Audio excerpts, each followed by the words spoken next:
Time 8:30 ஆக போகுதுங்களா night. ரெடியாக இருக்கான். அவரோட ரியாக்ஷன் மட்டும் பாருங்க. இப்போ அச்சோ என்னோட ஷால் எங்கே காணா. பட் அம்மாவோட ஷால் பார்த்தீங்களா? அம்மாவோட ஷால் எங்கே இருக்கு? அங்கே இருக்கா? எங்க ஷால் எங்கம்மா? அம்மா ஷால் காணா. அங்கே இருக்கா?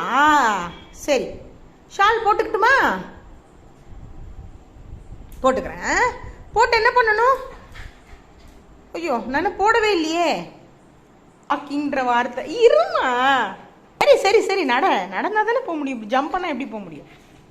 போகலாம்ப்பா. சரிப்பா. ஓ இந்த பாரு ஷால் அம்மா கழட்டிட்டேன். இங்கே பாரு அம்மா ஷாலை கழட்டி வச்சுட்டேன். இந்தோ ஷால் கழட்டிட்டேன். வேண்டாம், நான் வரல. பாய். நான் வரலடா. படிப்பானே, நான் வரல. நீ போ. அம்மா வரல. பாய் டாட்டா. நான் வரல. நீ மட்டும் போயிட்டு வா. அப்பா வந்தானே போய்க்கிறியா? இப்போ நீயே போய்க்கோ. இனிமேல் அட்டாக் மூடுது. அப்புறமா கூட்டிகிட்டு போகலன்னா அட்டாக் தான். எப்படி நான் லீஷ் எனக்கு பிடிக்க முடியாது. நீ தான் வரணும். கொடு. ஐயோ அம்மா. பிடிச்சிட்டேன். தேங்க்யூ. அம்மாவுக்கு குனிய முடியாதுன்னு ஜம்ப் பண்ணி கொடுப்பார். போகலாமா?